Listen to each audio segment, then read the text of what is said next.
no manejando. el equipo que va a...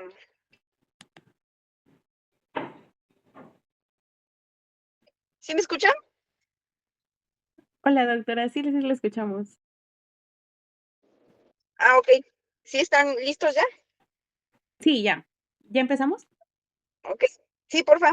Ah, ok. Bueno, buenas tardes, Gracias. compañeras, doctora. Mi compañero Felipe y yo les vamos a hablar sobre muerte súbita y autopsia. Bueno, comenzando con lo que es muerte súbita en el adulto, las muertes de causa natural con frecuencia pues son objeto de autopsia médico legal, pero solo van a tener, o bueno, van a tener un mayor interés médico legal cuando hay una sospecha de origen no natural. Y si no hay sospecha, generalmente pues estudio corresponde a lo que es anatomía patológica, más no tanto a lo que es medicina legal.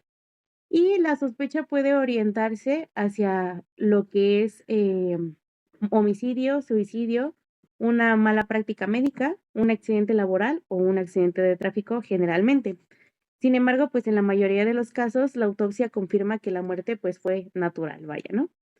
Y aproximadamente un 5% de las muertes violentas pueden aparentar ser muertes naturales, pero solo eso, o sea, muertes naturales, pero no lo son, ¿no? Sino una muerte violenta. Por eso, pues es de carácter médico legal checar todo esto.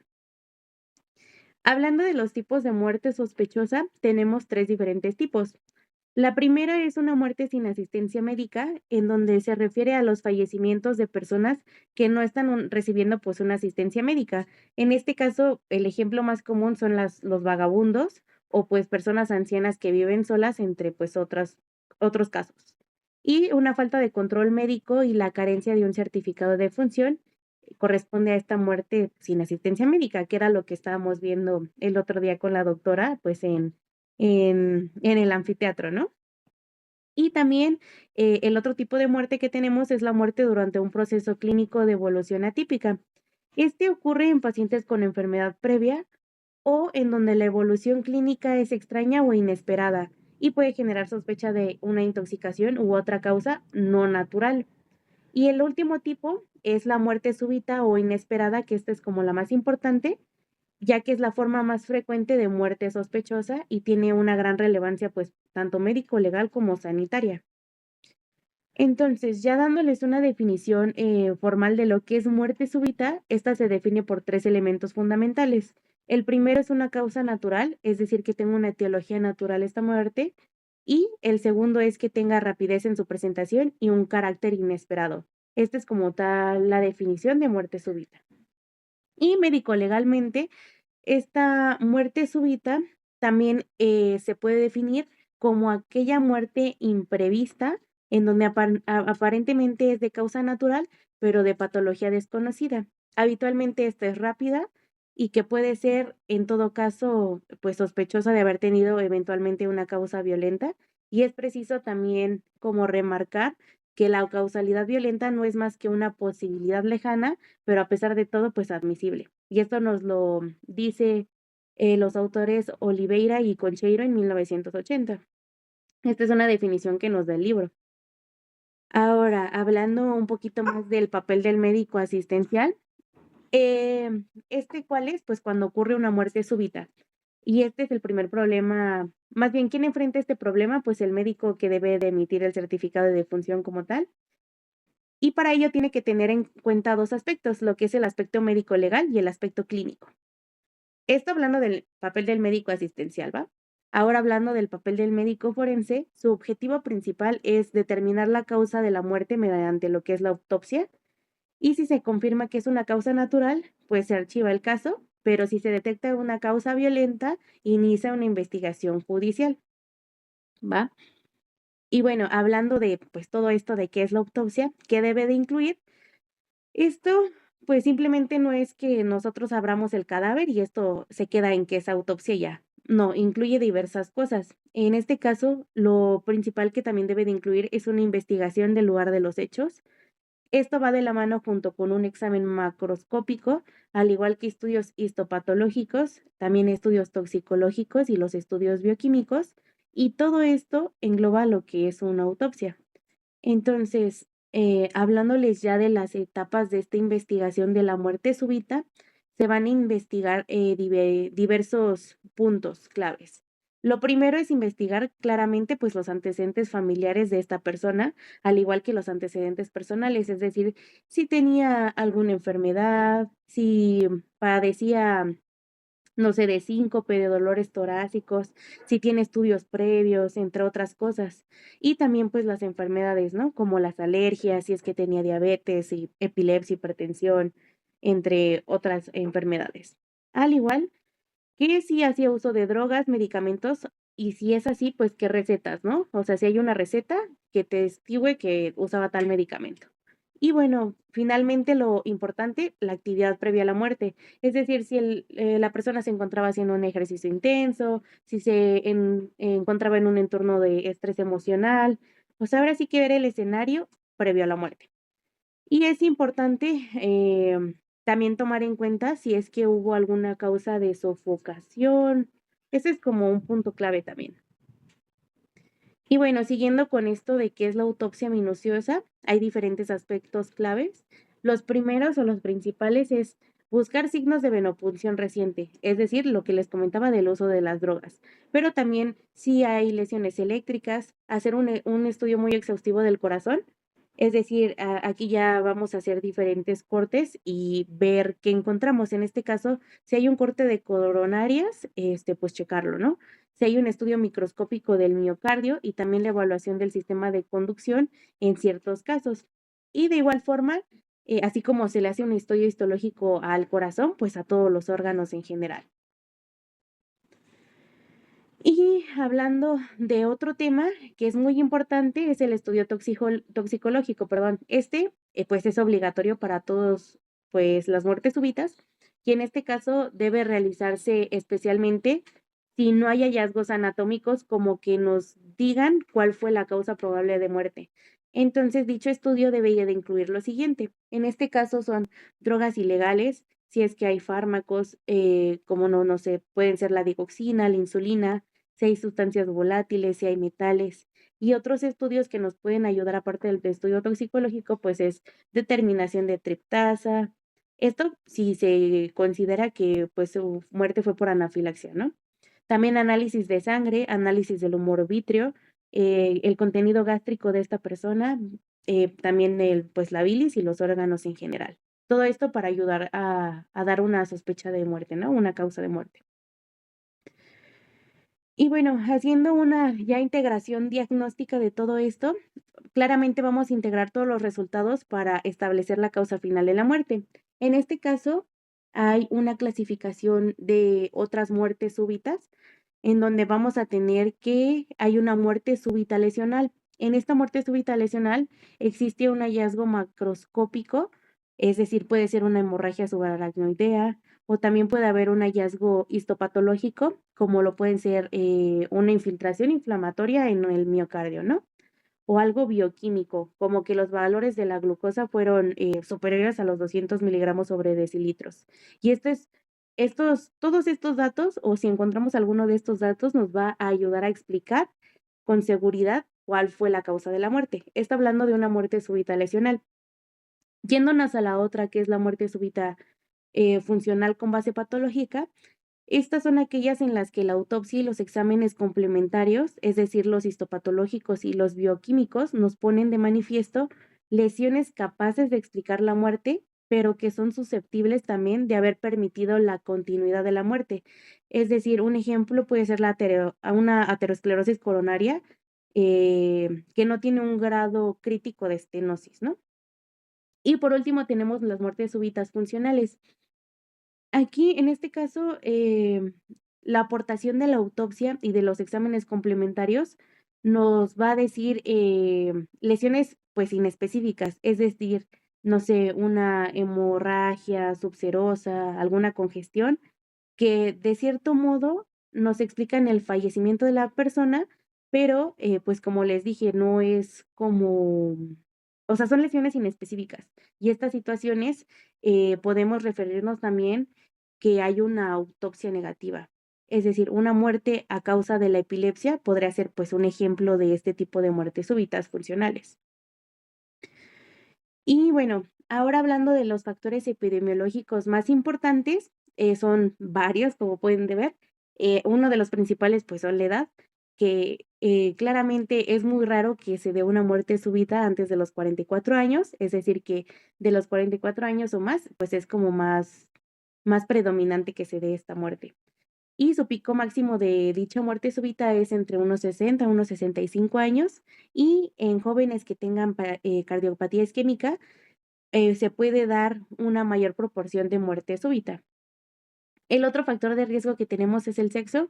En este caso es mucho más frecuente en hombres. Se describe que es de 2 a 7 veces más probable que ocurra. Y la diferencia máxima que se puede dar de edad es de entre 55 a 64 años. Y en las mujeres va a aumentar la incidencia de dicha muerte después de la menopausia. Es decir, más o menos unos 20 años más tarde que en los hombres, ¿no? Ahora, hablando de la herencia, claramente las personas que tengan enfermedades como miocardiopatías, displasias, son los que más tienden a poder, pues, fallecer de esta muerte súbita. Y claro, pues, la hipertensión arterial. Esta hipertensión arterial, si la persona la padece, pues, duplica el riesgo de que fallezca, y puede ser, pues, como el único antecedente previo y se explique, pues, su muerte, ¿no? Y también el tabaquismo es algo muy importante, ya que incrementa significativamente el riesgo, de esta muerte súbita, al igual que el colesterol elevado, la obesidad y la falta de actividad física. Y por otro lado, tenemos las enfermedades ateroscleróticas. Estas enfermedades ateroscleróticas, principalmente lo que es cardiopatía isquémica aterosclerótica, va a ser la causa más importante de muerte súbita cardiovascular, ya que los principales factores de riesgo asociadas a esta son una estabilidad eléctrica ventricular, una estenosis coronaria significativa, disfunción ventricular o hasta alteraciones electrocardiográficas. Este es como muy común y que se dé y que por, padecer esta, pues, haya muerte súbita, claro. Y ahora regresando a los últimos factores epidemiológicos, tenemos también factores psicosociales que son importantes, ya que, se hará relacionado que las personas que tienen aislamiento social, un bajo nivel educacional, tienden también a, pues, a tener este deceso. Y finalmente lo del ritmo circadiano, perdón, que tiene una mayor incidencia de muerte súbita, es decir, el horario en donde más pasa dicha muerte es en la mañana, especialmente, pues, después de que la persona despierte y, se relaciona mucho con un aumento matutino de actividad simpática, también de presión arterial y de frecuencia cardíaca. Por ello es que generalmente esto ocurre, pues, en la mañana. Y bueno, continuando con otra causa también muy importante, son las alteraciones valvulares. En este caso, comenzando primero a explicarles un poquito de, pues, cuáles alteraciones. La primera es la estenosis aórtica. En este caso, la estenosis aórtica, pues, es una causa importante de muerte súbita, ya que representa un 5% como una primera manifestación, pero hasta un 20%, en personas que son muy sintomáticas de dicha estenosis.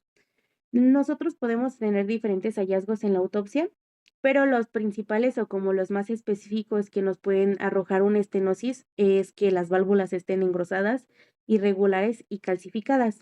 Y también podemos ver que que hay una válvula bicúspide congénita, perdón, o también un origen reumático o degenerativo, al igual que frecuentes lesiones crónicas miocárdicas. Y bueno, hablando de otra alteración valvular, tenemos el prolapso de la válvula mitral. Esta es muy frecuente, aproximadamente de un 5 a 10%, hablando de toda la población en general, y tiene un riesgo de muerte súbita. Es bajo, pero pues real. En estas estadísticas nos dice que pueden haber de 19 a 49 casos por 10,000 pacientes. Y los factores de riesgo para que nosotros podamos desarrollar este prolapso de la válvula mitral es que dicha persona tenga arritmias, tenga intervalo QT prolongado, hallazgos, más bien una ectopía ventricular compleja. Y lo que podemos ver como hallazgos en autopsia es que, haya una mayor circunferencia mitral, al igual que la placa subendocárdica esté como más intensa, y también se puede ver la valva posterior más larga y gruesa. Eso es como lo que veríamos en nuestra autopsia. Y también, pues, hay degeneración mixomatosa. Ahora, hablando de las miocardiopatías, voy a hablar de los diferentes tipos de miocardiopatías, comenzando primero con la hipertrófica. Esta es la causa estructural más frecuente de muerte súbita en jóvenes. En este caso es 50% familiar y se debe mucho a una herencia autosómica dominante o mutaciones en troponina y betamiosina. El mecanismo más principal de muerte es que se dé por una fibrilación ventricular y esta es desencadenada por una obstrucción del tracto de salida, por una isquemia subendocárdica o una desorganización arquitectural miocárdica. Y si no, pues una dispersión de la despolarización o de la repolarización. Como les dije, este tiene un riesgo muy elevado en lo que es en jóvenes y pues eso es como lo que hay que tomar en cuenta. En la hipertrófica, ahora hablándoles de la dilatada, esta es la forma más frecuente como de miocardiopatía y su característica clínica es que las personas empiezan a tener disnea progresiva, fatiga, un bajo gasto cardíaco, insuficiencia cardíaca subaguda o crónica. Y el mecanismo de muerte puede deberse a tres diferentes como escenarios. El primero son las taquiarritmias ventriculares, que es lo más frecuente, pero también por bradiarritmias, o si no por una fibrilación ventricular que no tiene síntomas previos como de insuficiencia cardíaca.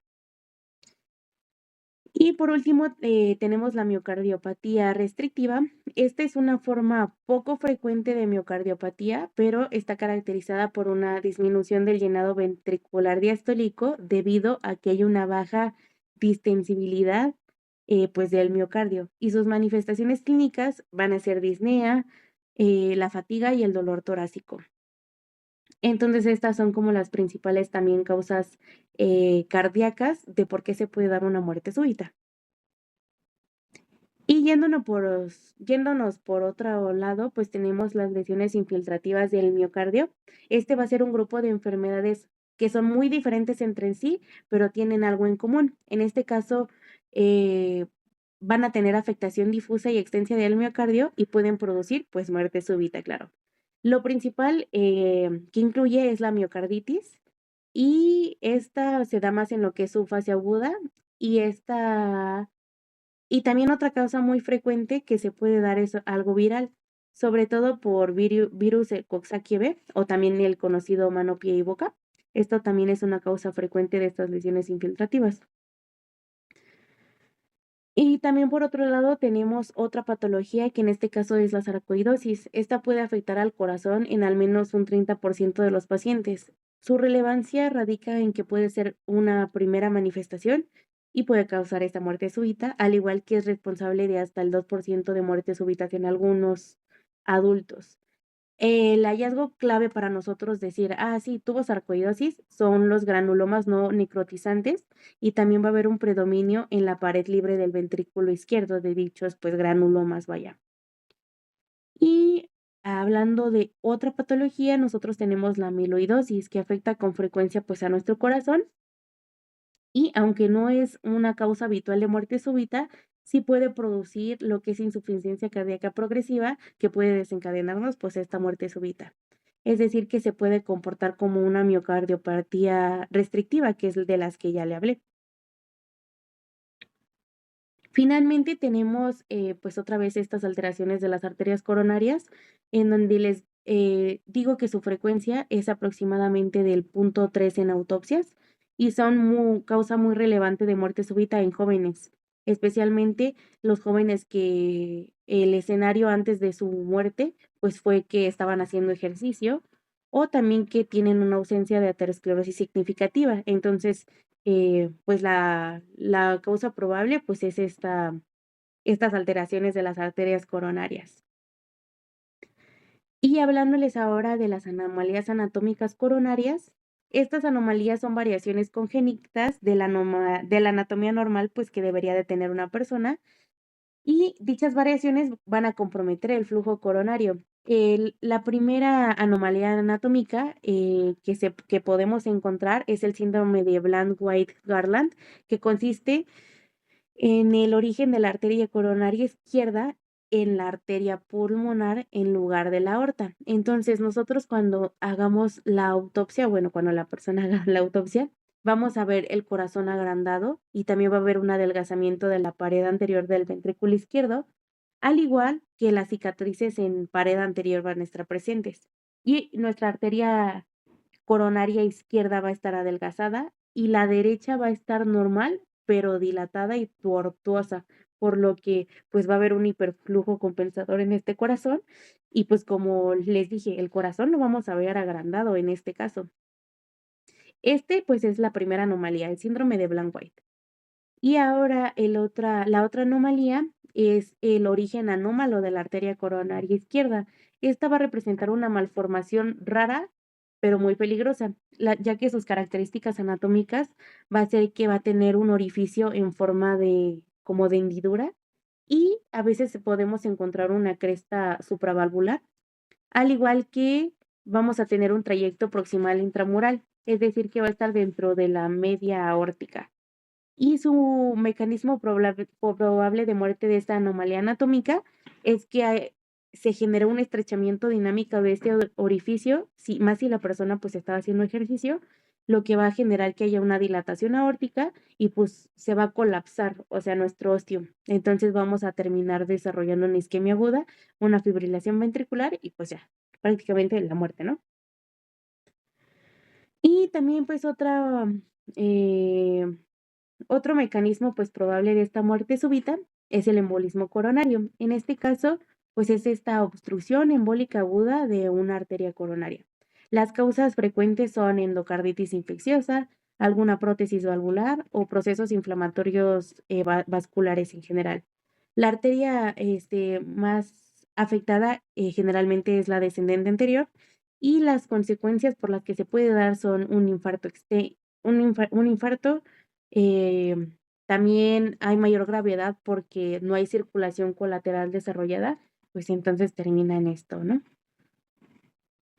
Y bueno, otro tema también importante es la disección espontánea de arteria coronaria.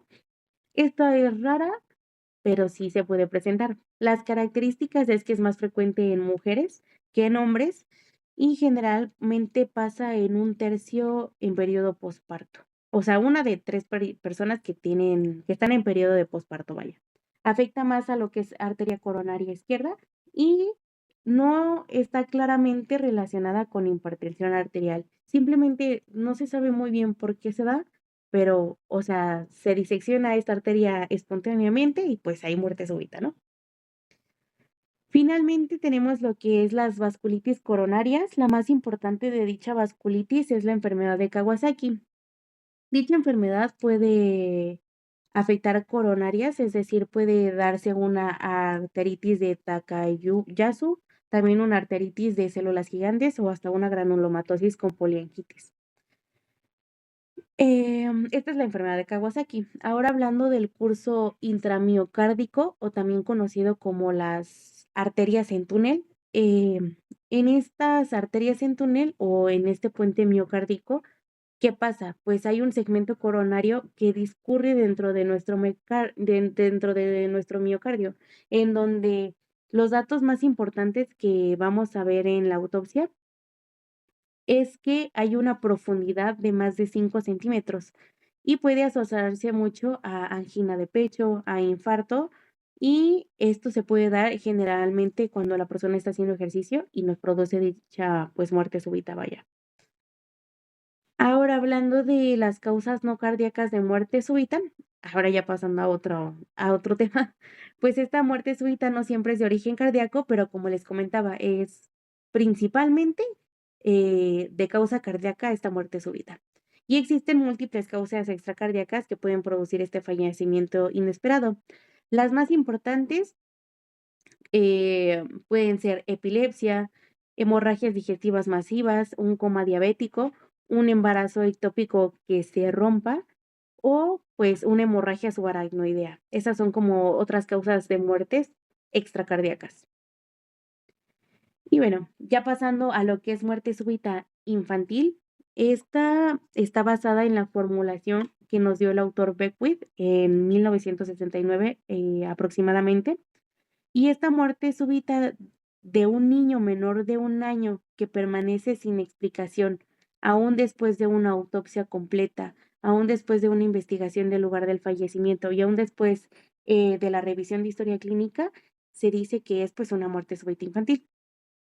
Pero bueno, para que les quede un poquito más claro, el concepto actual que tenemos, que es de acuerdo a un modelo de triple riesgo que fue propuesto por Bayard y Krauss en 2001, nos dice que la muerte ocurre cuando coinciden tres de estos factores. En este caso, que haya un niño vulnerable, es decir, que hubo una alteración fisiológica de dicho niño.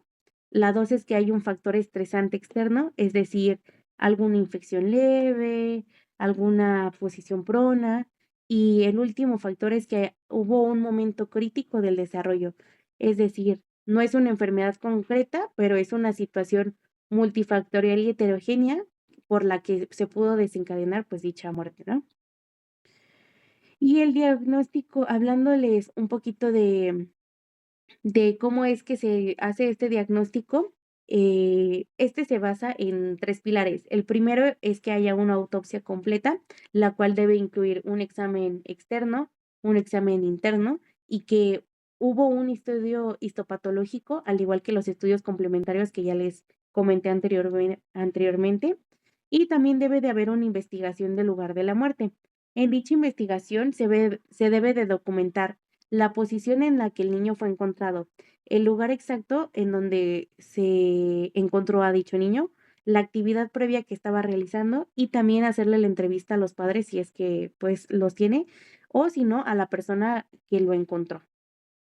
Y el otro pilar es igual hacer una historia clínica en donde vamos a buscar si tenía enfermedades previas o si tuvo también complicaciones perinatales o algún otro factor de riesgo que pudiera tener. Y finalmente, los estudios, los resultados de la autopsia, perdón, en donde generalmente se tienen tres posibles escenarios. El primero es un SMSI verdadero, en donde se dice que no hay una causa anatómica suficiente, pero hay hallazgos típicos, pero simplemente no son explicativos. Si no, el segundo es que hay una muerte explicada, es decir, hay lesiones suficientes para justificar el fallecimiento de dicho niño. Un ejemplo, pues no sé, una neumonía muy extensa. Y si no, el tercer escenario es una zona gris. Esta zona gris son lesiones presentes, pero insuficientes o dudosas para poder, pues, dar pues sí, una causa de muerte de dicho niño, ¿no? Esto hablando de la muerte súbita, pues, infantil. Y ahora yéndonos a otro tema, tenemos las muertes explicadas. Dichas muertes explicadas son aquellos casos en los que la autopsia revela lesiones suficientes para justificar el fallecimiento de la persona y se dividen en tres causas explicadas. La primera son causas naturales, la segunda son las causas no naturales, es decir, las violentas, y la zona gris, que es una patología insuficiente, que era lo que ya les venía comentando. Dándoles ejemplos de lo que son causas naturales, pues la principal o por la que más suele suceder es un trastorno cardiovascular. Pero también entran aquí trastornos respiratorios, patologías del sistema nervioso central o alguna patología del aparato digestivo. Hablando de las causas no naturales, es decir, las violentas, estas generalmente son pues las intencionadas, ¿no? Aquí entra lo que es sofocación o algún accidente. Pero también hay otras causas traumáticas que aunque son menos frecuentes, pueden tener este desenlace en una muerte súbita y estas pueden ser las caídas, la aspiración de algún cuerpo extraño y también pues estas se suelen identificar con lo que es la autopsia, ¿no? Y finalmente tenemos esta zona gris. Dicha zona gris son este grupo que tiene hallazgos patológicos presentes, pero como les decía, son insuficientes para explicar la muerte de forma concluyente. Y en este caso pueden entrar lo que son bronquiolitis leves, una neumonía poco extensa, también restos amnióticos hablando del embarazo. Estos son indicadores a lo mejor de alguna posible hipoxia previa, pero que no son causa suficiente como para decir, ay, murió por esta bronquiolitis leve, ¿no? O sea, esta es como esa zona gris. Y bueno, hablándoles de la muerte rápida y la muerte lenta, estos son definiciones también que tenemos de tener en cuenta. Es decir, tiene un interés principal, esto hablando de en el ámbito penal, ya que en el ámbito penal, pues vamos a tener esta secuencia de muerte y sobrevivencia, pero hablando del ámbito civil, vamos a tomar en cuenta el orden de fallecimiento en sucesiones. Y hablando del concepto de la muerte y momento legal, nos dice que la muerte es un evento único y generalmente esta muerte súbita pues se marcaba por el paro cardíaco, lo que permitía pues fijar con precisión la data de la muerte. Pero como les dije, hay diferentes, eh, pues sí, ahora sí que causas de muertes, lo que les decía de naturales y no naturales. Pero bueno, esto es lo que nos dice el libro acerca de muerte rápida y muerte lenta.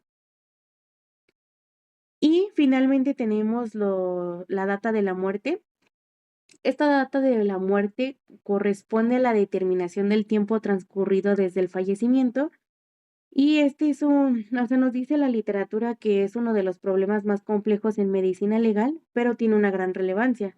Hablando de el derecho penal, este nos permite orientar correctamente pues la investigación criminal que estamos investigando.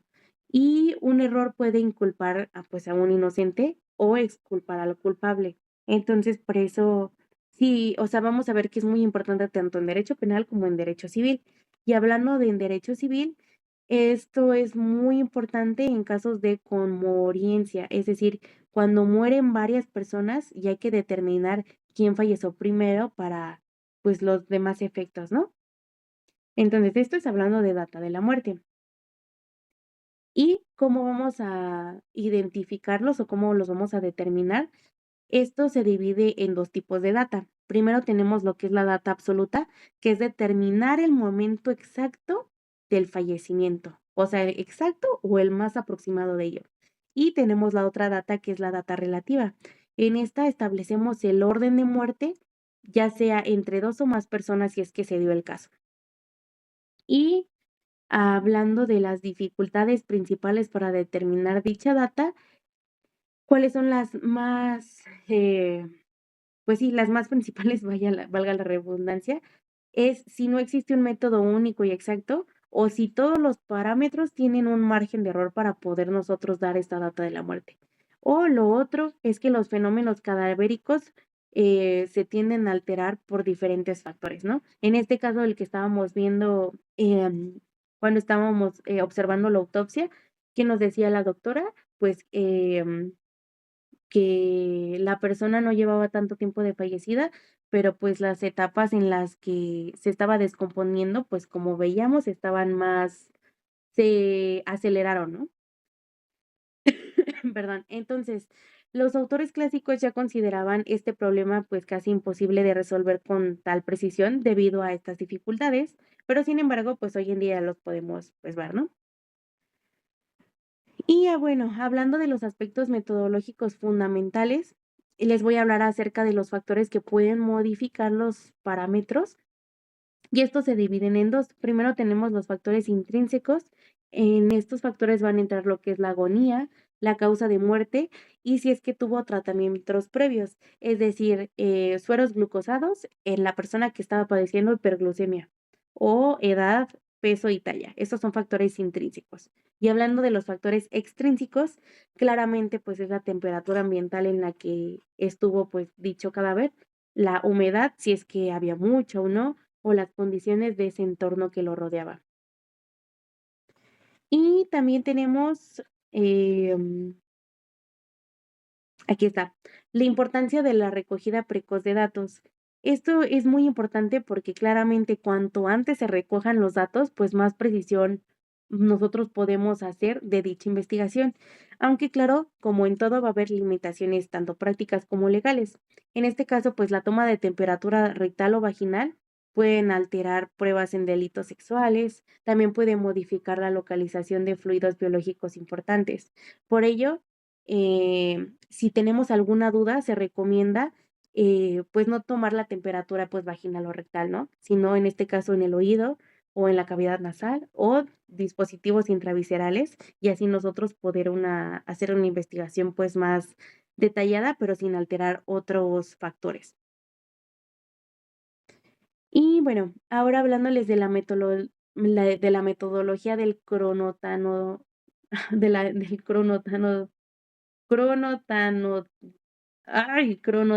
diagnóstico, No, no, perdón, no. Crono, tanato, ajá, diagnóstico. cronotanato diagnóstico, perdón. En estos signos, nosotros vamos a dividirlos según la fase en donde encontremos el cadáver. En este caso, un cadáver reciente es un cadáver en el que no vamos a encontrar putrefacción. Y en el cadáver activo ya va a haber una putrefacción iniciada, pero que no esté en una fase esquelética aún. La data en estos restos óseos, como lo hemos visto, tiene una investigación especializada que es como aparte. Pero bueno. Primero hablándoles de la data en el cadáver reciente, esta se va a basar en 4 grandes grupos de signos. El primero son signos paramédicos, es decir, vamos a ver la escena de todo el levantamiento pues, de este cadáver. El segundo son los signos de vida residual. El tercero van a ser los signos derivados del cese de funciones vitales, perdón, y los signos de muerte molecular van a ser estos últimos.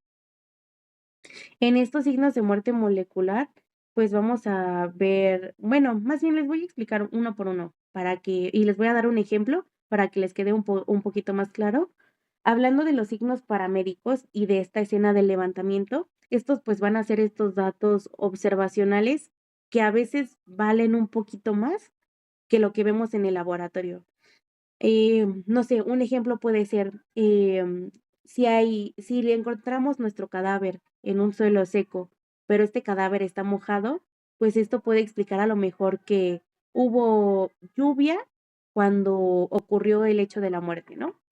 O, por ejemplo, si la persona lo encontramos con un reloj, esto si está parado, nos puede decir más o menos la hora de la muerte o cosas así, ¿no? Está hablando de los signos paramédicos. Esos son como unos ejemplos, pues, medio básicos que les podría arrojar.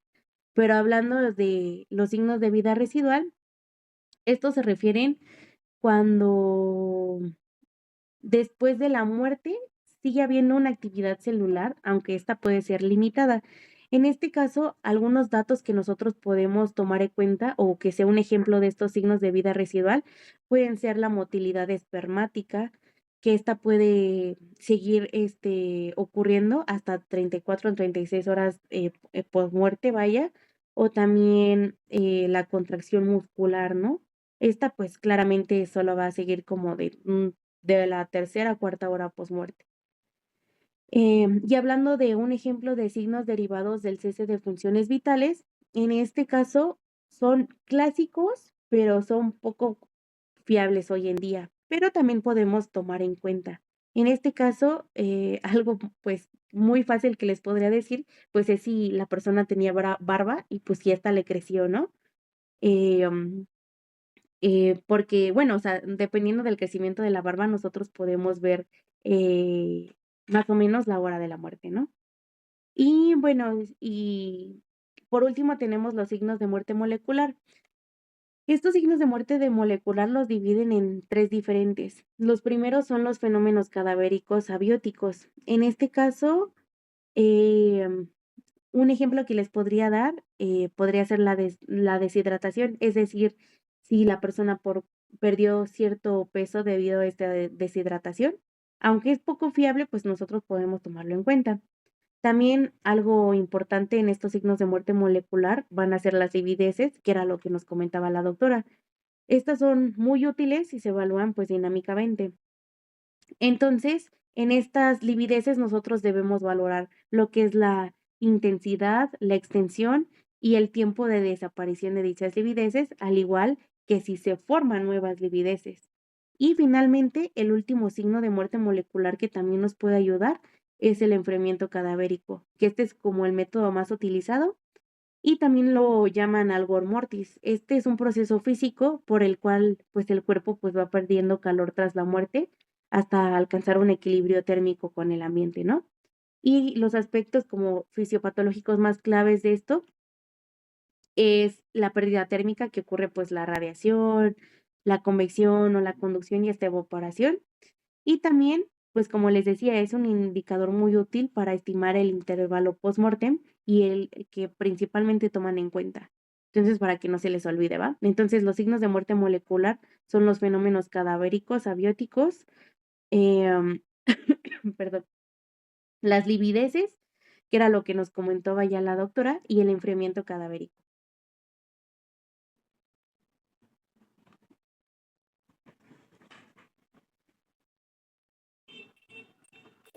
Muy,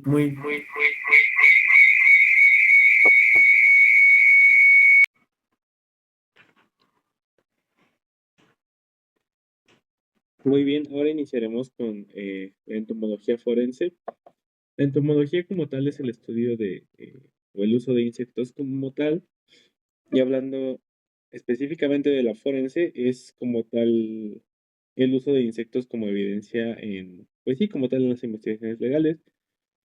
Tiene antecedentes que se remontan hasta China en el siglo XII, pero su desarrollo científico ya más retomado inició en Francia como tal en aproximadamente el siglo XIX, y de ahí nos tomamos en cuenta hasta 1980 cuando se tomó como tal como relevancia moderna, principalmente para pues estimar la data de muerte, como ya nos mencionaban, y principalmente pues en cuerpos en estado de descomposición.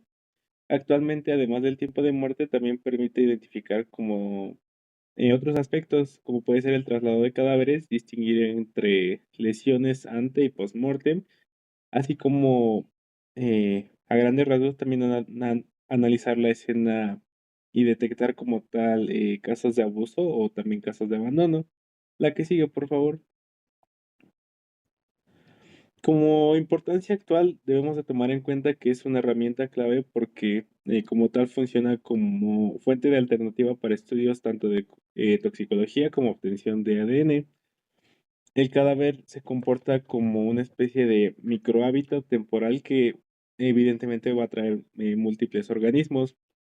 Entre ellos, los principales son los insectos porque son, pues sí, como tal son la principal fauna cadavérica debido al gran número que tienen estos y a la gran diversidad en distintos entornos. Y su presencia depende de factores como la zona geográfica en la que estemos, altitud, así como tipo de cadáver, estación del año, etcétera. La que sigue, por favor. Diversos estudios han demostrado la gran diversidad de insectos asociados a cadáveres. Por ejemplo, en Carolina del Norte se identificaron 522 especies solamente en cerdos, de las cuales 84% eran insectos, es decir, es una gran mayoría.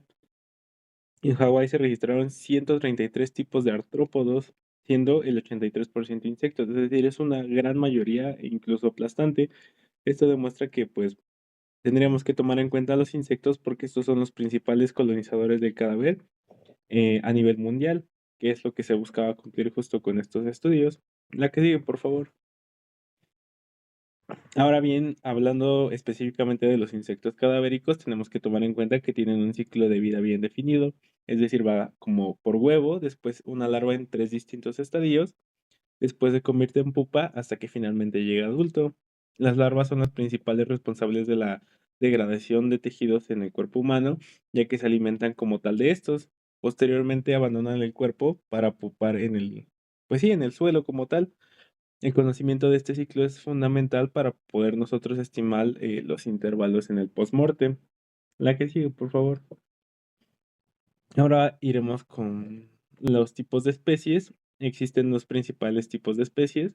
Las exclusivas, que son propias como pues de una región o un hábitat que sea específico, y las que son de amplia distribución, es decir, que podemos encontrar en cualquier lado, que estas son más comunes y pues tienen esta movilidad y como tal cierta adaptación hacia distintas regiones. Ambas son importantes porque como tal nos ayudan a estimular a estimar como, pues sí, el tiempo de muerte y a identificar, por ejemplo, si un cadáver fue trasladado debido a los específicos, a decir, tiene especies de tal zona y se encontró en otra zona, entonces ya podríamos empezar a como a sospechar de un traslado. La que sigue, por favor. Los insectos son asociados al cadáver, se van a clasificar en distintas categorías. La primera y más importante son los necrófagos. Estos se alimentan directamente del cuerpo, como ya se mencionaron. Eh, Entre estos tenemos principalmente las moscas de dos familias, la Califoridae y la Sarcophagidae. Estas son las más importantes y se van a encontrar principalmente en los primeros, desde el primer día hasta el día 14. También no son exclusivas del humano, sino que también están en distintos depredadores y parásitos que se alimentan de otros insectos que igual están presentes en el cadáver. La que sigue, por favor. Como les mencionaba, los necrófagos son los principales, sin embargo encontramos otro tipo de insectos como pueden ser insectos omnívoros, como hormigas y avispas. Estas pueden alimentarse tanto del cadáver como de otros insectos que se encuentren ahí, incluso como tal retrasando la descomposición al comerse justo estos insectos que sí se comen al cuerpo. Y por último hay ciertos insectos que son como una especie de accesorio, como los ácaros, que no se alimentan como tal directamente del cuerpo, sino que forman como, pues sí, forman parte del ecosistema del entorno, sin embargo no interfieren en la aceleración o retraso de la descomposición. La que sigue, por favor.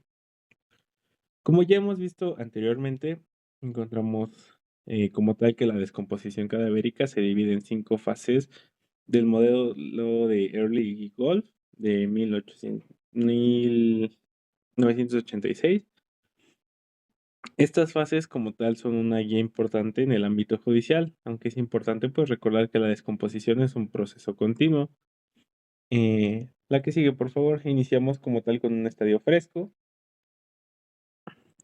que va como desde la muerte hasta el inicio del hinchazón. Aquí llegan, primero hablando de insectos, algunas especies de moscas, como la principal que es la Califoridae, que deposita como tal huesos en orificios naturales. ¿Cuáles son? Ya los vimos anteriormente: boca, nariz, ojos, ano, orificio vaginal. Y esto básicamente pasa en la etapa de un cadáver fresco. La que sigue, por favor. Ahora en la fase de hinchamiento se acumulan, como ya vimos anteriormente, gases debido a la actividad bacteriana. Esto va a provocar que aumente como tal la temperatura interna del cadáver y esto genera cambios químicos en el suelo. Además que hay una alta actividad larvaria justamente en esta fase que va a buscar alimentarse pues sí, del cuerpo ya en descomposición. La que sigue, por favor. Ahora en la fase de putrefacción activa ocurre como tal la ruptura de piel específicamente y la pérdida importante en tejidos blandos.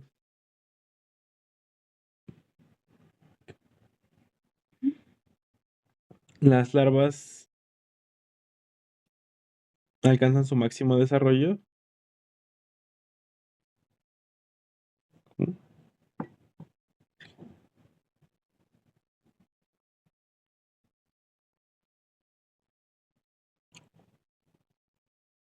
Perdón, un momento.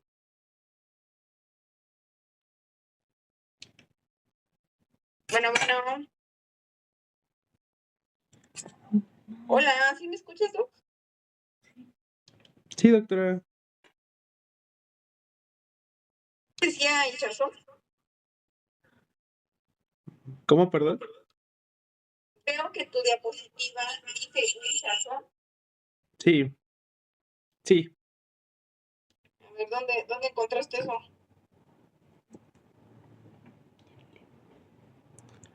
En el libro decía estado hinchado. A ver, por eso. Porque básicamente recordemos que aquí no hay como tal. Ay, se escucha muy.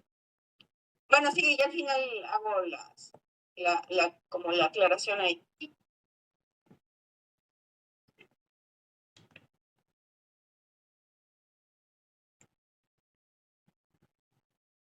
Sí, voy. Es que creo que tengo problemas como con mi bocina y por eso no la escuchaba.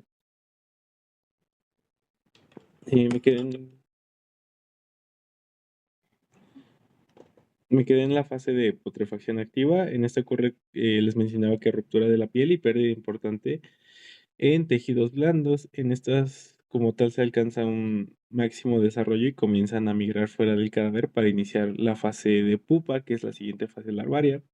La que sigue, por favor. Hablando de la etapa de putrefacción tardía, aquí como tal quedan restos de piel, cartílago y huesos.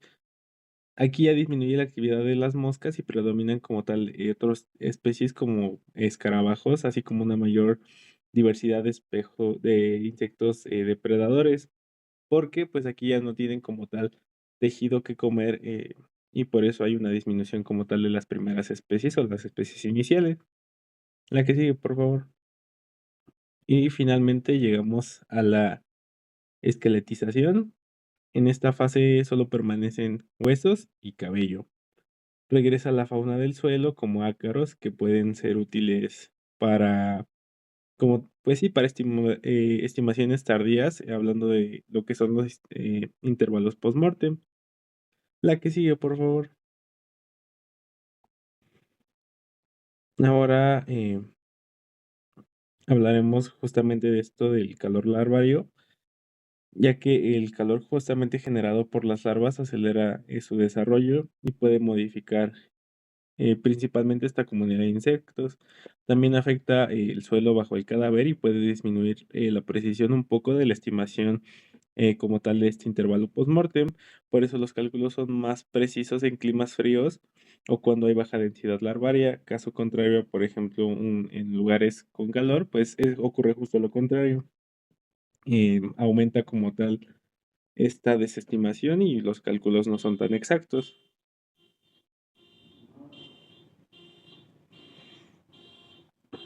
Ahora hablaremos como tal de la dinámica de colonización. Eh, Hablaremos de que la colonización cadavérica va a marcar como tal pues el inicio del llamado reloj biológico forense. Diversos estudios han documentado como tal que se puede comenzar tan temprano que este estudio iniciaría o esta descomposición aproximadamente sería a los 10 minutos post-mortem. Esto particularmente y en condiciones favorables. Por ello, en la práctica se asume como que la colonización inicia poco después de la muerte, lo que convierte un indicador fundamental para la estimulación como tal de este intervalo post-mortem. Dicho esto, tendremos ciertos factores que retrasan la colonización eh, y con esto la llegada de insectos justamente al cadáver. Entre ellos destacan, por ejemplo, la cobertura de la ropa, la inmersión en agua y condiciones climáticas adversas, como por ejemplo puede ser lluvia, que exista niebla o, como ya les mencionaba, las bajas temperaturas. Estas otras condiciones pueden generar errores significativos igual en la estimulación de intervalo postmortem, por lo que deben ser cuidadosamente considerados en dado caso que se encuentren presentes al momento de encontrar el cadáver y justamente de la zona geográfica en donde nosotros lo encontremos. La que sigue, por favor. Ahora, la actividad. Permita.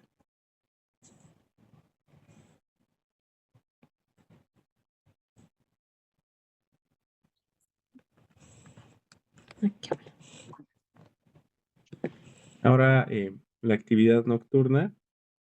Aunque clásicamente se considera que la ovoposición no ocurre durante el día, se ha documentado la actividad, pues sí, nocturna de distintas especies, hablando más específicamente, pues de las moscas, especialmente en climas con como tal temperaturas un poco más elevadas a los normales, como pueden ser, por ejemplo, climas tropicales.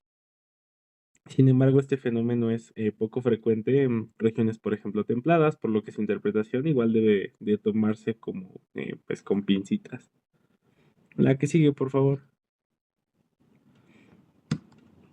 Ahora hablaremos como tal de ciertos datos necesarios que son fundamentales pues para una adecuada interpretación. Por ejemplo, si nosotros encontramos nuestro cadáver en exteriores, se debe de tomar en cuenta esos factores que ya vimos: la temperatura, la lluvia, nubosidad como tal, la vegetación que se encuentra en la cierta zona y también la exposición solar que tenga pues como este cadáver. En interiores se deben de tomar en cuenta otros ciertos factores muy diferentes, como puede ser la temperatura ambiente, el uso de aire acondicionado y la ubicación de este cadáver con respecto a la ventilación, es decir, a las ventanas. Estos factores influyen sí directamente en un desarrollo larvario. La que sigue, por favor. Ahora, hablando un poquito del rol del patólogo, este principalmente aporta información, como puede ser la causa de muerte, características de ciertas lesiones, así como presencia de drogas o toxicológicos y antecedentes terapéuticos. Estos elementos pueden modificar los patrones de colonización y pues deben como tal integrarse a este análisis entomológico. La que sigue, por favor. En etapas tempranas, el intervalo postmortem mínimo está. Ay, ya se acabó. Tampoco. Es que creo que tú, es que no escuchas tú lo que ella dice. No. Por eso ya te cambié aquí. Espérame.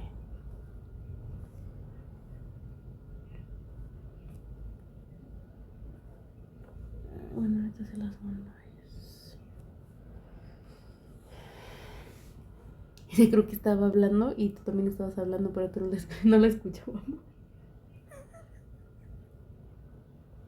¿Qué te ríes? No me estoy riendo. Anda, que por qué pones esa cara iba a decir.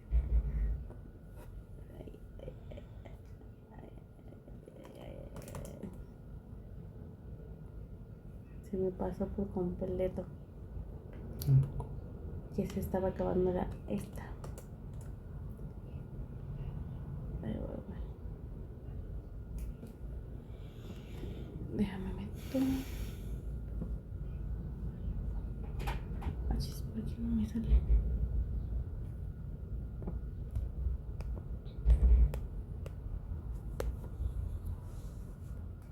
Sí la mandé, ¿no? Ah, no, no la mandé. No, no.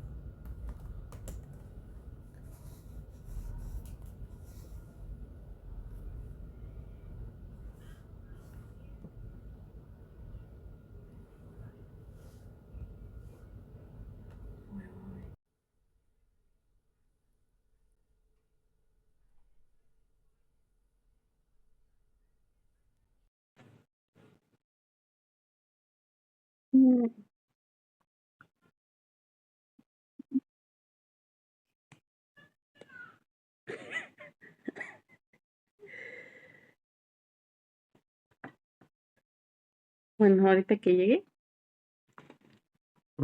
oye, empiezas. Pues de aquí.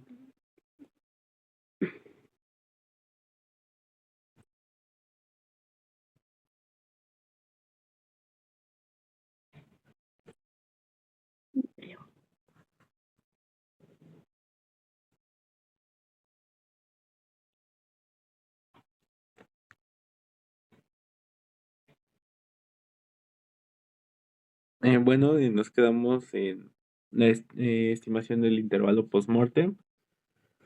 Hablando de, tomaremos en cuenta que en etapas tempranas el intervalo postmortem mínimo se va a basar principalmente en la edad de las larvas más desarrolladas y en etapas avanzadas se recurre como tal a un cierto análisis ecológico de las especies presentes o ausentes.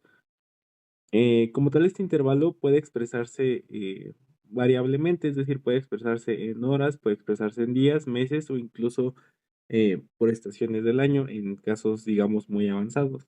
La que sigue, por favor. Mm, Ahora, hablando de las lesiones y la oposición, tomaremos en cuenta que las moscas presentan cierta preferencia por regiones del cuerpo, como puede ser cabeza y, por ejemplo, el área anogenital como tal. La presencia de sangre antemortem favorece como, pues, esta oposición. sangre encuentren, pues tendrán como pues esta mayor afinidad hacia esas ciertas zonas, por lo contrario a la ausencia de colonización de heridas que pueden sugerir que ocurrieron en etapas post-mortem, es decir, un- esta fase larvaria o esta colonización no se va a ver tan marcada en heridas que ocurran post-mortem. Esto es un dato pues realmente muy importante. La que sigue, por favor. La miasis, como tal, es la infestación del tejido vivo por larvas. Esta puede ser obligada o facultativa. Hablando específicamente en este gremio forense, pues como tal permite estimar tiempos en cuestiones de abuso o de abandono. En individuos vivos es necesario ajustar los cálculos considerando, por ejemplo, la temperatura corporal. La que sigue, por favor. Y ahora hablaremos de otro término que es la entomotoxicología, que básicamente de lo que se encarga es de estudiar la presencia y efectos de sustancias en estos insectos necrófagos, es decir, los que se comen al cuerpo. Es particularmente útil cuando no se dispone como de otros elementos, como puede ser sangre o tejidos, como en restos, pues sí, de cadáveres ya avanzados o en un estado de esqueletización, por ejemplo. La que sigue, por favor. Ahora hablando de las drogas y cómo afectan en el desarrollo larvario, tomaremos en cuenta que estas sustancias, pues, sustancias tóxicas en general pueden alterar el desarrollo larvario. Por ejemplo, la cocaína puede acelerarlo, mientras que otras drogas, como por ejemplo la heroína, puede prolongar la fase pupal, es decir, esta fase de pupas en la larva. Y estas alteraciones pueden generar errores hasta de 29 horas en la estimación como tal de este intervalo post-mortem. La que sigue, por favor. Y como tal, las limitaciones que tenemos actualmente, pues principalmente un desconocimiento de los ciclos vitales, debido a que es, como ya les mencionaba, es una gran cantidad, pues sí, una gran cantidad de especies y, y básicamente no podemos conocer como tal los ciclos vitales en algunas especies, particularmente en estas que son los coleópteros, así como pues cierta variabilidad geográfica que existe pues sí a lo largo del mundo y la falta como tal de bases de datos regionales, es decir, hay una gran cantidad de especies por lo que no se tiene como tal las fases exactas de todas estas, además de que existe como tal una escasez en especialistas de esta rama, es decir, de la entomología forense específicamente. La que sigue, por favor. Las necesidades futuras, bueno, tenemos que partir de una base actual en las que incluyen como tal el fortalecimiento de la investigación entomotoxicológica, así como genética forense, el desarrollo de bases de datos locales, debido a que ya vimos pues, como tal sus limitaciones, y la estandarización metodológica. Asimismo, es como tal fundamental integrar sistemas informáticos que permitan, pues sí, mejorar esta reproductibilidad de los análisis para poder justamente generalizar o tener más, pues sí, más especificidad en cuestión a las especies propias de una región. La que sigue, por favor. Y la informatización, esta es una tendencia clave y es el uso de algoritmos para como permitir calcular los intervalos postmortem debido a que estos ofrecen como tal una mayor precisión, así como cuantificar la incertidumbre estadística y comparar pues patrones de sucesión de artrópodos. Se propone como tal la creación de sistemas centralizados de datos para optimizar cierta toma de decisiones y cierta toma en los intervalos también. La que sigue, por favor. Algunas referencias históricas claves en cuanto a esto tenemos a Bergeret en 1855, que fue la primera persona que realizó como tal un intento de datación mediante insectos. Posteriormente, Megnin desarrolló el concepto como tal de la cuadrilla de la muerte en la que se describen 8 fases de colonización. Estos aportes fueron muy importantes debido a que sentaron las bases de la entomología forense hasta la actualidad. La que sigue, por favor. Y entre las obras más relevantes encontramos el Manual de Entomología Forense de Smith. eh, Fue publicado en París en 1986, así como la revisión de Katz y Golf en 1992. Estas son las principales contribuciones que consolidaron el conocimiento que se tiene actualmente sobre el desarrollo larvario, sucesión ecológica y el impacto de factores como temperatura y drogas que antes de esto pues no se tomaban en cuenta.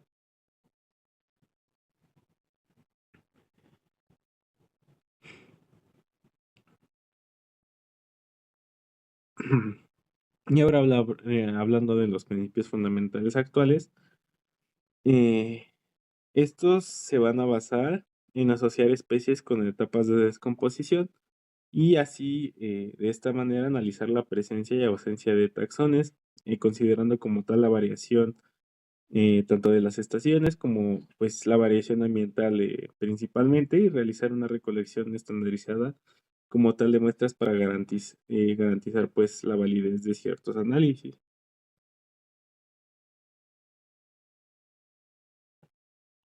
¿Cuál es el futuro de la entomología forense?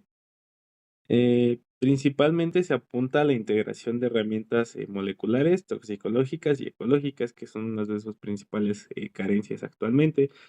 Se prevé el desarrollo de sistemas principalmente computacionales centralizados. Esto para una mayor especialización profesional y con esto pues una expansión de áreas como la medicina veterinaria y estudios ambientales, que son igual de los más escasos actualmente.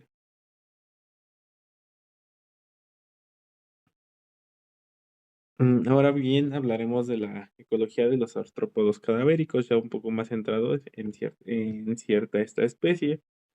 Esta fauna, que es principalmente cadavérica, se organiza en grupos ecológicos funcionales según su tipo de alimentación, según su relación con el cadáver y según su papel dentro de la asociación biológica. Esta clasificación nos permite comprender la dinámica de colonización y al mismo tiempo su utilidad con la estimación del intervalo postmortem que ya vimos. La que sigue, por favor. La clasificación ecológica principal que se tiene consiste en que los artrópodos se dividen en tres grandes grupos o tres grupos principales. Los necrófagos, que son los, como ya les mencionaba, los que se alimentan directamente del cadáver y son fundamentales para la estimación del intervalo, o los que se toman principalmente en cuenta. También tenemos los necrófilos, que actúan como depredadores o parásitos de necrófagos, es decir, los que se comen a los necrófagos y funcionan igual como indicadores temporales. Y los que ya les mencionaba, que eran donde entraban los accesorios, los omnívoros u también los oportunistas, como hormigas y ácaros, que aportan información indirecta, no se toman en cuenta principalmente, pero sí son de ayuda. La que sigue, por favor. En otros grupos relevantes encontramos, por ejemplo, parasitoides de dípteros, que particularmente de la familia Pteromalidae ayudan a delimitar el intervalo y también se incluyen otras especies cuyo rol pues es poco claro, es un poco ambiguo y algunos artrópodos accidentales que carecen como hasta este momento carecen como tal de valor cronológico por sí solos, sin embargo sabemos que están presentes. La que sigue, por favor. Otro tipo de clasificación que podremos encontrar es por rol alimentario. Aquí incluimos a justamente los necrófagos, así como otros como coprófagos, dermatógrafos, queratógrafos, los predadores y los parásitos. Sin embargo, la diversidad de criterios entre autores dificulta como tal una estandarización ya propiamente y una comparación de resultados. La que sigue, por favor.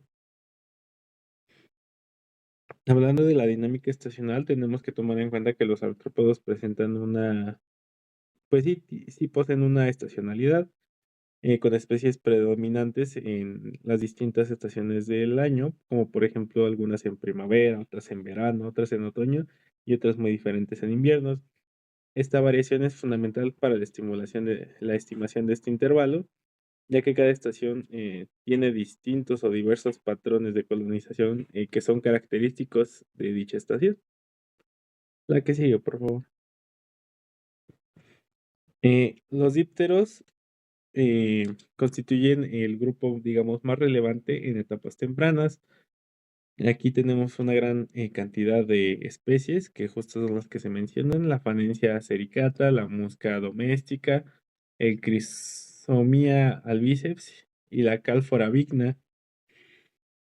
Estos dominan principalmente, como les mencionaba, la colonización a corto plazo, aunque su presencia igual varía, como les menciono, según estación y según región.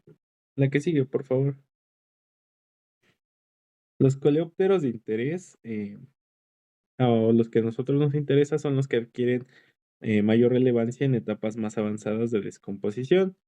Tenemos aquí por distintas familias, como es la de Hermestidae, la Staphylinidae, entre otras, que participan activamente y, por ejemplo, otras etapas que, bueno, hablando específicamente del invierno, pueden predominar otro tipo de familias, como puede ser la Coryloidae, específicamente, pero básicamente en todas las otras estaciones, las que nos importan son estas primeras 4.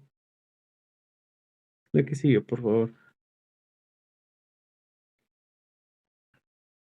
Ahora hablaremos de los himenópteros. Estos son principalmente, bueno, estos son hormigas de la familia Formicidae y de ciertos parasitoides que básicamente cumplen como con un papel importante como modificadores del proceso de descomposición, ya que su actividad o su presencia o ausencia de estos pueden alterar la disponibilidad de larvas y modificar la interpretación de intervalos, como ya vimos anteriormente.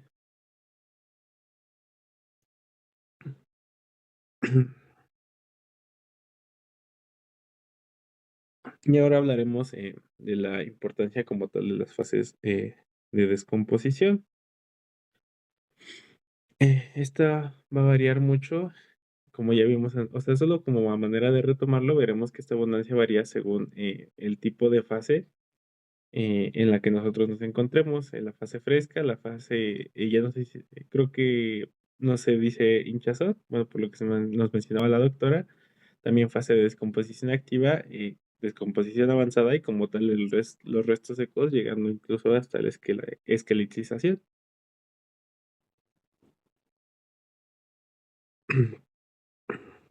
El manejo adecuado de ciertas larvas incluye como tal la fijación de una parte en agua hirviendo durante aproximadamente unos 3 minutos, seguida de su conservación en etanol al 70%. Otra parte de estas debe mantenerse viva para su desarrollo en condiciones controladas. Esto va a hacer que tengamos como resultado pues una identificación pues más precisa. La que sigue, por favor. El trabajo de campo requiere obviamente de cierto instrumental específico, entre los que se encuentran principalmente ciertos pinceles humedecidos, pinzas, trampas adhesivas y mangas entomológicas. Además, es fundamental para realizar pues una inspección completa del entorno al momento principalmente del levantamiento del cadáver. La que sigue, por favor. Las ciertas claves que tenemos que tomar en cuenta para la estimación justamente de este intervalo postmortem, eh, básicamente son la fauna local, las estaciones que vimos anteriormente, la aplicación de metodologías uniformes, así como una recolección sistémica y en orden y una interpretación como pues ecológica integral de todo el entorno. La que sigue, por favor. Ahora hablaremos como tal del registro de datos de caso y del cadáver. Principalmente tenemos que tener ciertos datos generales del caso, iniciando con lo que sería pues el número de caso forense, el juzgado que interviene, el número de referencia interna, el médico legista responsable, así como fecha y hora, tanto del envío de muestras como la recepción del laboratorio. Y también la cadena de custodia, que justo de todos estos datos los vimos justamente cuando vimos la necropsia en, pues, el día que, bueno, el día del examen. La que sigue, por favor.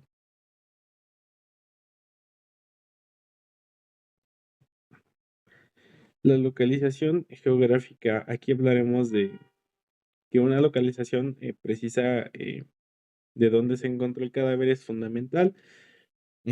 Aquí también se incluyen otros datos como la población, la provincia, las coordenadas geográficas, ya que esta información nos permite correlacionar la fauna encontrada con su distribución ecológica regional. La que sigue, por favor. Ahora hablando de las características del entorno, lo tenemos que clasificar según el tipo de escena, es decir, por ejemplo, si es en vivienda, en vehículo o en un medio natural. Se evalúan distintas variables, unas ya se las mencioné, como por ejemplo la ventilación, los accesos, el estado estructural o si es al aire libre, el tipo de vegetación. Estas incluyen directamente, principalmente en colonización. La que sigue, por favor. Ahora, hablando de condiciones específicas del cuerpo, se analizan ciertas condiciones particulares, como por ejemplo el enterramiento de un cuerpo, ya sea completo, parcial o selectivo en caso de que pues esté, por ejemplo, por partes, así como la inmersión en agua dulce o en agua marina. Estas variables modifican significativamente la sucesión pues de los insectos y estos deben de registrarse justamente al momento igual pues sí, del levantamiento. La que sigue, por favor.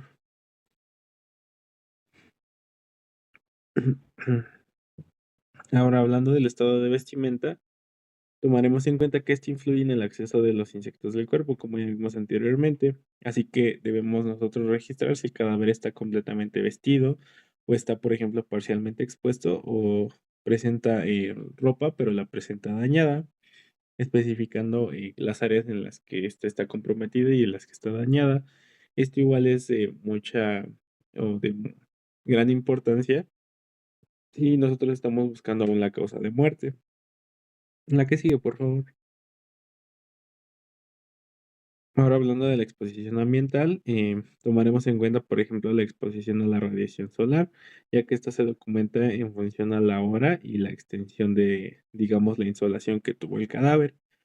Este factor tiene un impacto directo en la temperatura corporal y por ende al desarrollo larvario. Es lo que nos mencionaba la doctora, que en temporadas, digamos, de más calor, los cuerpos se descomponen aún más rápido, justo porque igual la fase larvaria les llega antes y justo estos insectos pues se alimentan de él, que nos tiene como consecuencia pues que este cadáver se descomponga con una velocidad acelerada. La que sigue, por favor. Y justo este registro térmico es uno de los elementos más importantes. Se deben de medir tanto la temperatura ambiente del suelo como la de la superficie corporal al momento de que lo encontremos y también de las masas larvarias. Estos datos permiten como que realizar pues estimaciones más precisas al momento del intervalo. La que sigue, por favor. Ahora hablando de la evidencia entomológica, esta debemos de documentar primero la presencia tanto de lesiones como de masas larvarias, también un número aproximado de estas y su localización anatómica. Estos datos igual permiten pues relacionar la actividad de los insectos con eventos traumáticos o naturales y si estos son antemortem o postmortem. La que sigue, por favor. El registro de muestras debe ser principalmente sistemático. Estas se registran como todas las zonas de procedencia, el estado de las muestras, es decir, si son vivas o fijadas en el caso de muestras larvarias, y el método de recolección que haya utilizado como tal el médico legista. Asimismo, identificar el tipo de fauna y su abundancia relativa en el ambiente. La que sigue, por favor. En cuanto a la documentación complementaria, tenemos una documentación gráfica y descriptiva que incluye como otros aspectos, como puede ser un croquis del lugar, la ubicación del cuerpo como tal, la disposición anatómica y alteraciones del entorno. También se deben registrar posibles evidencias de actividad de animales carroñeros.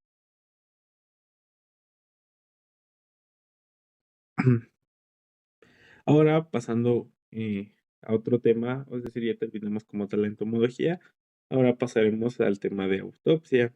El término autopsia como tal tiene origen griego que significa ver con propios ojos, esto a grandes rasgos, y aparece documentado en el Diccionario de Autoridades de 1728. Sin embargo, la Real Academia Española lo va a definir como el examen anatómico de un cadáver, y desde el punto de vista médico-legal, lo entendemos como el conjunto de procedimientos científicos que están destinados a determinar las causas directas, intermedias y fundamentales de la muerte. La que sigue, por favor. Y aquí justo es la que les mencionaba, la definición médico-legal. La que sigue, por favor. Para la autopsia tenemos distintos tipos. Se clasifican principalmente en dos grandes modalidades de autopsia: la autopsia clínica, también denominada hospitalaria o necropsia, y la autopsia judicial o la autopsia médico-legal, que es como en la que nos centramos más. En ambas comparten metodología científica, pero difieren en su finalidad, ya que una es de marco legal y las autoridades a las que se les solicita. La que sigue, por favor. Ahora, como les mencionaba, son los conceptos. Hablaremos ahora del concepto de autopsia clínica. Este es un procedimiento anatomopatológico cuyo objetivo como principal es investigar enfermedades y causas de muerte cuando el diagnóstico clínico es incierto o está incompleto. El American College of Pathologists recomienda su realización para aclarar complicaciones médicas, causas de muerte, digamos, no precisadas, y aportar información relevante directamente a los familiares. La que sigue, por favor.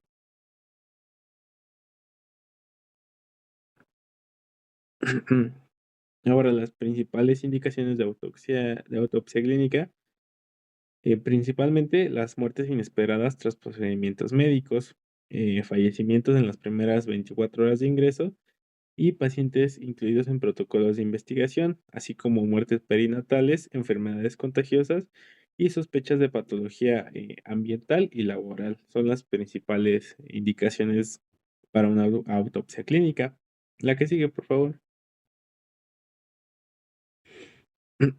¿Cuáles son estos fines de la autopsia clínica? Pues sus principales objetivos son determinar como la naturaleza y la extensión de la enfermedad en caso de que se tenga, así como establecer la causa de muerte en sus distintos niveles, correlacionar igual hallazgos clínicos con los anatomopatológicos, es decir, que coincidan de cierta manera, así como evaluar intervenciones médicas e investigar, pues, enfermedades transmisibles. La que sigue, por favor. ¿Cuáles son las fases de la autopsia clínica? Principalmente comprende dos fases principales: el examen externo, donde se valoran características generales y lesiones que sean visibles a manera general, y el examen interno, que incluye básicamente la apertura sistemática de cavidades y el estudio como tal detallado de órganos. La que sigue, por favor.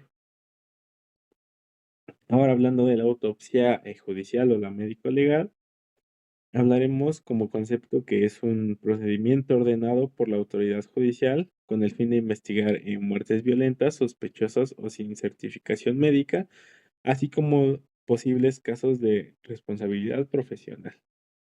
La que sigue, por favor. ¿Cuáles son los fines de esta? Básicamente, sus principales objetivos incluyen confirmar la muerte, identificar al cadáver, así como estimar la data de muerte que ya nos mencionaban, establecer la causa y mecanismo justamente de muerte y determinar si esta fue natural o violenta y clasificarla como en sus distintas Sí, pues sí, en sus distintos tipos, como puede ser en accidente, suicidio u homicidio. La que sigue, por favor. Esta incluye ciertos requisitos técnicos, de acuerdo con ciertos estándares internacionales. En las principales es que una autopsia judicial debe incluir la apertura de las tres cavidades corporales, el estudio del cuello, disecciones adicionales en casos que se encuentren, bueno, en casos traumáticos, y la toma adecuada de distintas muestras para estudios toxicológicos e histológicos. La que sigue, por favor.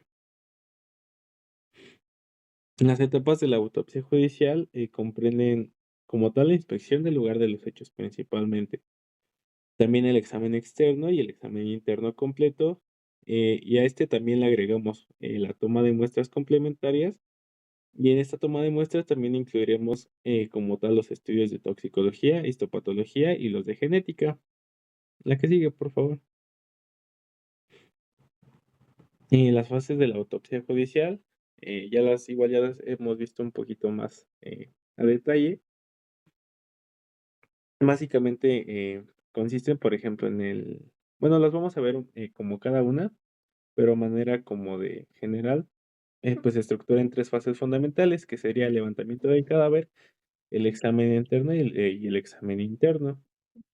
Estas, son reguladas como tal por legislación penal y vigente, y están estandarizadas, como ya vimos anteriormente. La que sigue, por favor. Doc, a ver, una pausa ahí. Ujú. Ya vimos como bastantes, ya son bastantes temas. Quiero que, como su compañera me había comentado, que haya una retroalimentación, pero también quiero escuchar sus dudas. Entonces, yo creo que ahí la dejamos. Vamos a platicar sobre lo que ya comentaron tus compañeros y bueno, y tú, lo que ya comentaron. A ver, dudas hasta aquí, chicos. Ya vimos un montón. De hecho, esto es mucho ya lo que te han expuesto el día de hoy. Y me parece que es como lo que vamos a estar platicando todo el tiempo y lo que vemos en el anfiteatro también todo el tiempo. Entonces, dudas para que las comentemos de una vez, para cuando bajemos al anfiteatro, pues ya sepamos lo que estamos observando, porque si ustedes vieron, por ejemplo, el cronotanato diagnóstico, es lo que acaban de mencionar sus compañeros, cómo vamos nosotros a trazar una línea del tiempo y cómo vamos a determinar el intervalo post-mortem. Pues es de acuerdo a lo que han mencionado ustedes. Eh, a ver, primero escucho sus dudas y después voy como puntualizando algunas cuestiones aquí que de pronto dije, esto es así o vamos a comentarlo. A ver, quiero escuchar sus dudas. Pues bueno, yo nada más me quedé precisamente con lo del cronotanato diagnóstico para hacerle lo de la corrección de que en sí no era como lo de la hinchazón, que creo que también lo iba a comentar, doctora. Exacto, sí. O sea, nosotros cuando hablamos de hinchazón, hablamos de aumento de volumen, pero esa reacción es vital. Recordemos, todo es partes del signos de la inflamación, ¿no? Es que esté hinchado, es como un signo. Con nosotros, cuando hablamos de hinchazón, estamos hablando de algo vital.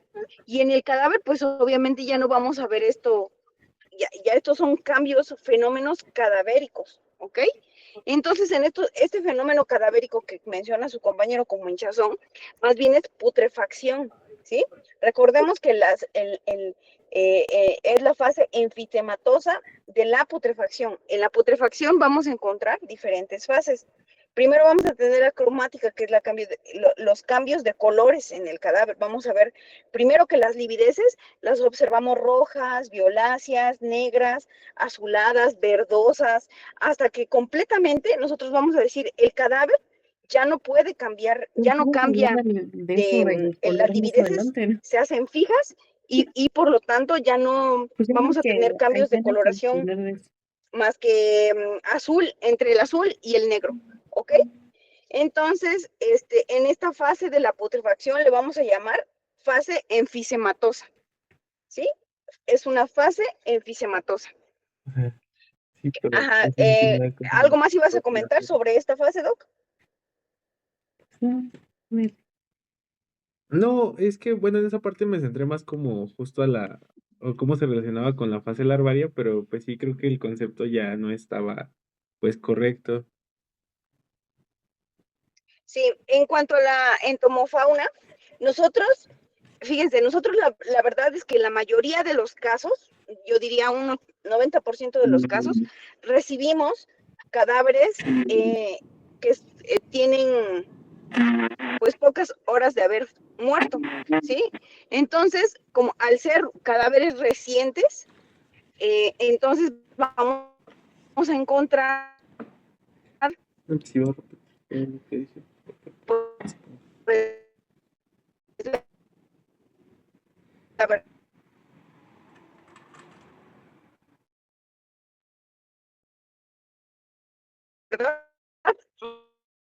muy pocas de las veces fauna cadavérica, pero cuando encontramos, recolectamos esa fauna, le enviamos al departamento de química, al laboratorio de química, porque en química tenemos un entomólogo forense. El entomólogo forense lo que hace o se encarga es de estudiar esta fauna cadavérica, que pueden ser desde larvas, pupas, diferentes estadios, pero quien le corresponde o hace el estudio es el entomólogo forense, ¿sí? Él revisa la fauna que le enviamos y damos un parámetro, no decimos que esto sea exacto, pero si el entomólogo nos dice entre 24 y 48 y a lo mejor a mí me queda como en 36 horas, entre 36 y 48 horas, entonces podemos ir como disminuyendo el rango y podría ser esto más exacto. Pero también les quiero comentar que el cronotanato diagnóstico no es preciso. ¿Por qué no es preciso? Porque estos signos se van a ver afectados por el medio ambiente, por el estado de salud del paciente o del cadáver, por la edad, la cantidad de grasa que tenía. Entonces, esto también lo comentaron sus compañeros, no es preciso el cronotanato diagnóstico, entonces puede ser que no sea exacto. Como también lo mencionaron sus compañeros, cuando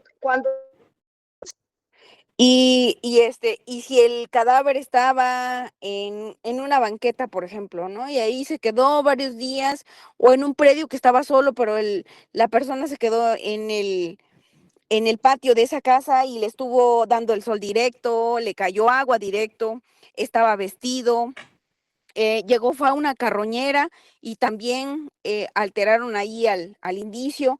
Entonces, todos estos signos se ven afectados. Tendríamos que buscar, de hecho, el criminalista cuando va al lugar de intervención, anota la temperatura ambiente. Dice, siendo un día nublado, con tal temperatura, porque eso es importante. No es lo mismo encontrar un cadáver en primavera a encontrar un cadáver en invierno, o encontrar un cadáver en la costa, o encontrar un cadáver aquí en la Ciudad de México. Yo les había comentado cuando entramos al anfiteatro, la putrefacción aquí en la Ciudad de México, nosotros decimos 24 horas y seguro el cadáver ya comienza el periodo de putrefacción. Pero en primavera a veces tenemos cadáveres que llevan menos de 24 horas y ya están completamente putrefactos, y eso depende del clima, y también depende de si por ejemplo estaba enfermo, si viene del hospital. Un cadáver que está séptico se va a descomponer más rápidamente que un cadáver que era sano, ¿sí? Un atropellado, por ejemplo, que era sano, ¿sí? Entonces, tendremos que checar muy bien todas las variables que afectan estos fenómenos cadavéricos y llegar como a hacer como tenemos que hacer en estos casos, y determinar pues más o menos un parámetro, y luego más todavía si nos apoyamos con un estudio entomológico estaría súper bien, pero muchas de las veces no tenemos cadáveres pues que tengan fauna, y entonces pues no, ¿qué hacemos? No tenemos el apoyo de un estudio entomológico, nada más los signos cadavéricos. Entonces, estas fases van a ser cromática, enfisematosa, colicuativa y de reducción esquelética. Y en cuanto a la muerte súbita, miren que yo considero que son los cadáveres más complicados. Una muerte súbita, donde no tienes lesiones, son cadáveres complicados. Un ejemplo, una chica de 35 años de edad, vive sola, soltera, y está con su familia, vive muy cerca de su familia más bien. Le avisa a su familiar que se siente mal y va a la familiar, la encuentra en estado estuporoso, y cuando de pronto pues ya ven que ya no se mueve, que ya no respira, llaman a los paramédicos, llegan los paramédicos y la reaniman, ¿no? Y cuando llega al anfiteatro, pues yo digo, bueno, pues no tiene lesiones, yo pienso que a lo mejor es un infarto del miocardio.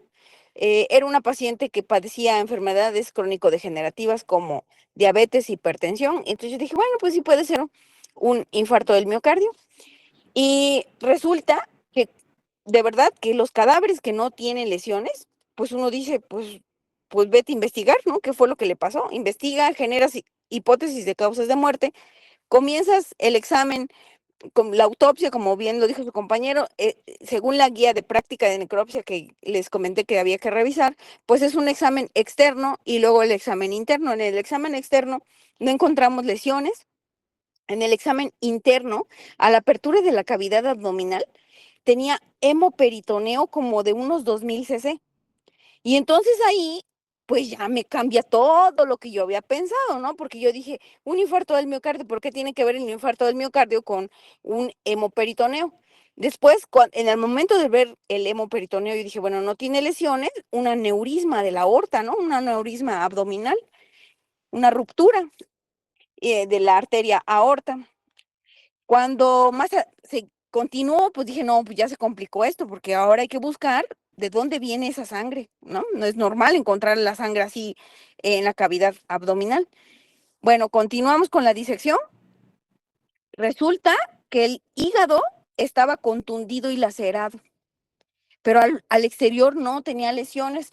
Resulta que hay una forma que está documentada, una forma de causar lesiones internas sin dejar rastro al exterior, que es lo que comúnmente, o bueno, se sabe que utilizan en los reclusorios, envuelven a las personas con ropa, con cobijas, no sé, las envuelven y entonces las golpean, pero entonces las lesiones están internas. Cuando revisan al paciente, pues al exterior no se documentan lesiones, pero las lesiones son internas. Entonces yo dije, pues lo primero que se me ocurrió fue un aneurisma, ¿no? O sea, lo primero que uno piensa, un aneurisma, pero resulta que después encuentras el hígado contundido y lacerado, entonces ya cambió todo, ¿no? Pues es ahí, entonces, una muerte súbita, les digo, es difícil pues, de realizar porque haces hipótesis de causa de muerte y conforme continúas la necropsia, pues te va cambiando todo.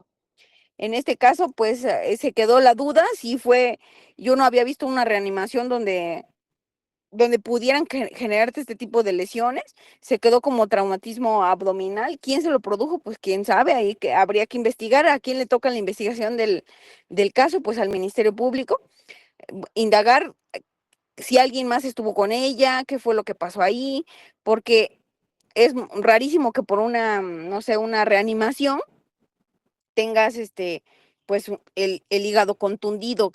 Y tenía algunas alteraciones ahí anatómicas que de pronto dice uno, el abdomen, el diafragma estaba desplazado hacia superior y parecía que correspondía con el punto donde intentaron reanimar, pero estaba muy raro, la verdad. Entonces lo dejamos como traumatismo abdominal. Y hablaron de un montón de patología del corazón, que eso es muy frecuente, de verdad es muy frecuente.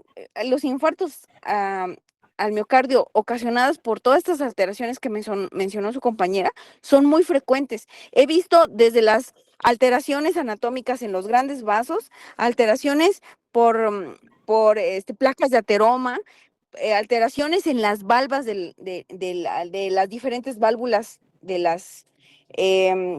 los grandes vasos, es muy frecuente. Hemos visto válvulas calcificadas, así que hasta de pronto la tocas y bueno, en lo que disecas bien y limpias, pareciera que tienen una prótesis y tú dices, ay, aquí tiene esto una prótesis. Y cuando haces bien la disección te das cuenta que realmente estaban calcificadas. Esto es muy, muy frecuente, desde alteraciones congénitas hasta alteraciones secundarias a procesos crónico-degenerativos, pero todo lo que mencionó su compañera es muy frecuente, que de pronto dices una muerte súbita, sí, pero ¿a qué se debe, no? Y máximo en los bebés, ¿no? Si la muerte por los adultos es muy importante, ahora imaginen cuando tenemos ingresos de menor, por pequeñitos, donde tienes que investigar qué le pasó, porque los ves y dices, no, pues no tiene lesiones al exterior, pero yo diría que esas son de las necropsias todavía más complicadas, porque no tienes datos externos y entonces empiezas a generar muchas hipótesis de causa y bueno, hay que irlas descartando o resulta que lo que tú pensabas ni siquiera era, ¿no? Entonces, bueno, bien también lo dijo su compañero, tenemos necropsias patológicas y necropsias de cuestiones médico-legales y pues les había comentado, ¿no? Por ejemplo, en los hospitales, los patólogos realizan las necropsias patológicas, que es donde van directamente a buscar pues hallazgos patológicos, por ejemplo, en el cáncer, a extraer las muestras para hacer estudios histopatológicos después. Y en nuestro caso, pues nosotros estamos enfocados a una causa médico-legal, ¿sí? Ejemplo, y las personas que mueren en su domicilio. Dices, pues es que era una persona sana, no tenía enemigos, no consumía drogas, alcohol, ninguna otra cuestión de estas. Entonces hay que investigar de qué se trata, ¿no? Tal vez se envenenó, fue un suicidio, homicidio, no sé, pero bueno, hay que investigar la causa de la muerte. Son dos cosas muy diferentes, aunque también les había comentado que últimamente pues tenemos ingresos de pacientes, de cadáveres que padecían enfermedades crónico-degenerativas y que bien pudieron quedar o firmar el certificado de función del médico de cabecera. Pero pues ahí son investigaciones que están mal dirigidas porque había, había fundamento para poder realizar el certificado de función y no se hizo así, sino que el Ministerio Público decidió enviarlo al instituto, bueno, abrir una carpeta de investigación para determinar cuál fue la causa de la muerte, sabiendo que había una enfermedad de base, ¿sí? Ahí es donde podríamos evitar varias necropsias aquí en el instituto, pero bueno, pues recuerden que si viene una orden de práctica de necropsia, pues se tiene que realizar porque hay una orden por el Ministerio Público. ¿Sí, chicos? Sí, doctora. ¿Alguna otra duda? ¿Dudas? Entendí como que querían que comentáramos, pero también necesito que ustedes tengan dudas de lo que hemos visto, ¿qué otra duda hay? Todo lo que dijeron sus compañeros es importante. Son temas medulares de la materia y son temas que vamos a estar tratando así y en el caso de el ahorcado y en el examen externo vas a ver esto, en el examen interno esto y pueden presentar estos signos cadavéricos. O sea, ya estos son temas que vamos a estar tratando todo el tiempo. Y yo sí. Si gustan, nos podemos reunir en estos días que van a estar de vacaciones para ponernos al corriente. Por dudas que tengan, ya me avisa la jefa de grupo, por favor. Sí, doctora. Bueno, hablando Ajá. de eso de las vacaciones, entonces el otro jueves no habría clase. Déjame te confirmo, ¿sí? O ya es que no sé qué días son oficiales. Díganme ustedes qué días son oficiales. ¿En su escuela se los van a dar? O sea, si fueran a la escuela, ¿les dan jueves y viernes o no sé cómo está? Ajá, sí, ¿Sí? justamente jueves y viernes, doctora. Bueno, entonces no tenemos clase. Ya si ustedes quieren que nos veamos, pues ya nada más me dices, nosotros no trabajamos toda la semana.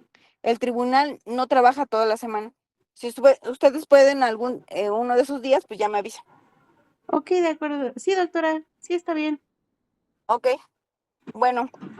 Entonces, nos vemos pronto, descansen, estudien, por favor, estudien, porque también si no revisan el tema antes, pues tampoco hay dudas, ¿no? Sí, doctora, pero mañana sí nos veríamos, ¿no? Ojo. Sí, mañana sí, Doc, mañana es jueves, ¿no? Sí, mañana sí nos vemos. Ah, ok, sí, mañana. Ok. Bueno,